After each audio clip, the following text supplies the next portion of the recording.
If you're house hunting in Philadelphia and a listing says there's a 10-year tax abatement, your brain might instantly hear, amazing! I will now pay 0 property taxes until my hair turns gray. Grayer. Not so fast. In Philadelphia, a lot depends on what kind of property you have, when the abatement was approved, and whether you're looking at a new construction home or a rehabbed home. So today, I'm breaking down the Philadelphia tax abatement, but without any of that crazy jargon, without the policy fog, and without letting you make a 6 or 7-figure decision based on purely good vibes and a confident listing description. By the end of this video, I want you to understand the tax abatement, what it actually covers, how the different versions work, and what it can mean for your monthly payment. Before we talk about abatements, I want to take a couple of seconds first to talk about how Philadelphia property taxes actually work. Because once you understand this part, everything else becomes so much easier. And here's the simplest way to think about it. When the city looks at your property, it sees 2 things to tax: the land and then the improvement. And improvement's just city talk for the actual house sitting on the land. And that's important because an abatement doesn't actually make your entire tax bill disappear, because you're still paying taxes on some of the land, all the land actually. But the part that gets reduced or eliminated is the tax on the improvement on your house. So if you hear someone saying this house has a tax abatement, don't assume that means no taxes. It usually means a portion of the home's value is being excluded from being taxed for a certain period of time, 10 years in this case. Now, here's where Philadelphia likes to make things confusing, because that's what they do. When people say this home has a tax abatement, they make it sound like there's one cover-all program. There's not. There's multiple programs. But for today's purposes, there are really only 3 situations that you need to understand: a rehab abatement, an old new construction abatement, and a new construction abatement. That's it. If you understand those 3 buckets, you'll understand 95% of what buyers need to know. And when most buyers and agents are casually talking about the tax abatement, they're usually referring to one of those 10-year residential programs. Let's start with new construction. And this is where timing is everything. If the abatement that you're looking at, the application, if it was filed on or before December 31st, 2021, that property qualifies for the older version of the program. Under that version, 100% of the assessed value of the improvement of the house is exempt for 10 years. Pretty straightforward. But for applications filed after December 31st, 2021, the rules changed. The city introduced a step-down schedule. So in year 1, you get 100%, 90, 80, 70, and it continues stepping down every year until it reaches 10% in year 10. So instead of receiving the same benefit every year, your benefit gradually decreases over time. And that's a very important distinction, because 2 houses on the same block, they can both advertise a 10-year tax abatement, but have a completely different tax story to tell. Now let's talk about the rehab abatement. This is where people start looking at me like I'm explaining quantum physics. It's actually funny because I was a physics major in college. So technically I could explain quantum mechanics to you, but the problem is that if I would start doing that, this video would turn into a 2-hour video. You would have 3 existential crises. Nobody is buying a house, which is not my goal. So let's keep this a lot simpler. So imagine you bought a house and completely gut it. You give it new kitchens, new bathrooms, new plumbing, new electrical. Basically everything except for a few of the walls are brand new. And let's say the city comes out and they determine that 80% of your home's value came from the improvements you made. In that scenario, you'd still pay taxes on the land and the remaining 20% of the home's value. But that newly created 80% would be exempt for 10 years. And that's a huge difference. And that's why the 2 listings that are both advertising the same abatement might be completely different. One might be a rehab, one might be new construction, one might have years remaining, and one might be almost finished. That's why paperwork matters. The approval date matters. The type of abatement matters. The number of years remaining matters. Philadelphia real estate is fun. Philadelphia paperwork is not. It's one of life's true adventures. And this is where the conversation becomes really important. I've seen buyers fall in love with a house because the monthly payment looked amazing. Then they discover several years later that the abatement is stepping down and their tax bill's going up. The house didn't change, their payment did. That's why understanding the abatement before you buy is important, because affordability of a home isn't just about today's payment.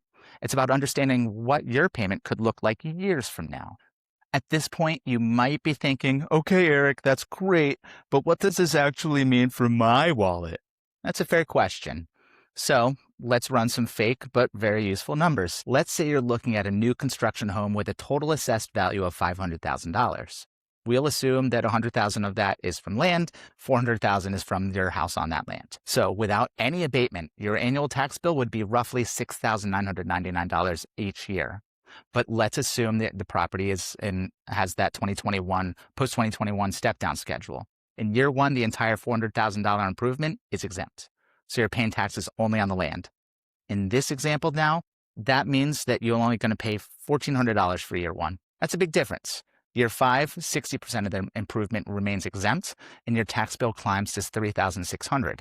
By year 10, 10% is exempt, and your bill is now $6,400. And once the abatement expires, you're back to the full tax bill, assuming the city's taxes and assessments stay flat, which, let's just say, Philadelphia has never been accused of standing still. So here's the real lesson. Don't just ask what taxes are today. Ask what taxes are going to become later, a year from now, 5 years from now. That one question can save you from some very expensive surprises. Now let's clean up 3 mistakes that are very common SE buyers make. 1, assuming the tax abatement means no taxes. It doesn't. Sometimes the savings are enormous, but under the current new construction rules, the benefit can shrink every year. Always ask for specifics. Mistake number 2, trusting the listing description more than the paperwork. The listing might say there's a 10-year tax abatement. Awesome. But what year is it in? What type of abatement is it? When was it approved? And how much value is actually being exempted? Those details matter. Mistake number 3, not reviewing documentation. The phrase you want to live by is, it looks good to me. No. You need to live by, can I please see the documentation? It's not glamorous, it's not sexy, but it's really important. Now, for the Philadelphia Tax Confusion Championship belt, the tax abatement and the homestead exemption, not the same thing. The homestead exemption reduces the taxable assessed value of your primary residence only by $100,000.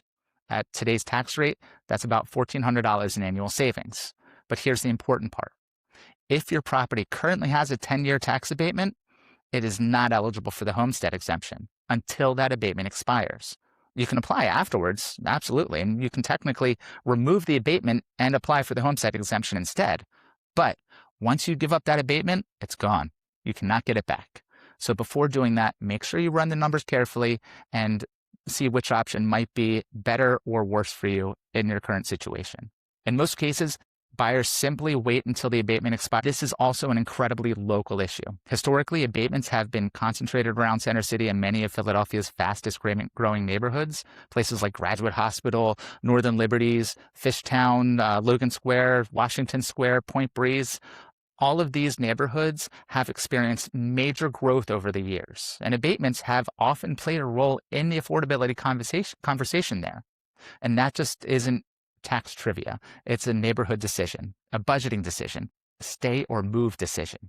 If you're making an offer on a property with an abatement, here's your cheat sheet. Ready? Ask if it's a rehab abatement or a new construction abatement. Ask when the application was filed.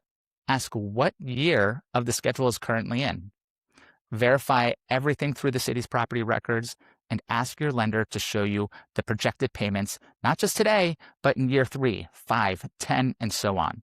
And if you're planning to be an owner-occupant and the abatement expires, put a reminder in your phone to apply for the homestead exemption, because nothing says responsible adulthood like a calendar reminder about tax relief. And here's what I want you to remember. The Philadelphia tax abatement isn't good or bad. It's simply a tool.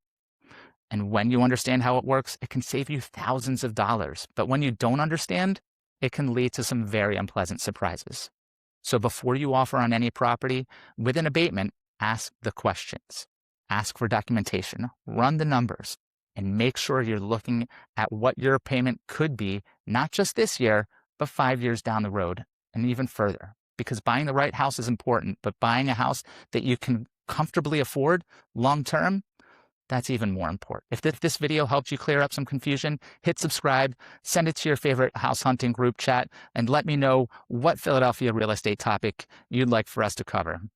We can talk about the homestead exemption, loop, or even do a neighborhood by neighborhood breakdown of where buyers are getting the best mix of lifestyle and value right now. Until then, buy the house you love. Just make sure you understand the complete tax story before you fall in love with those brand new quartz countertops.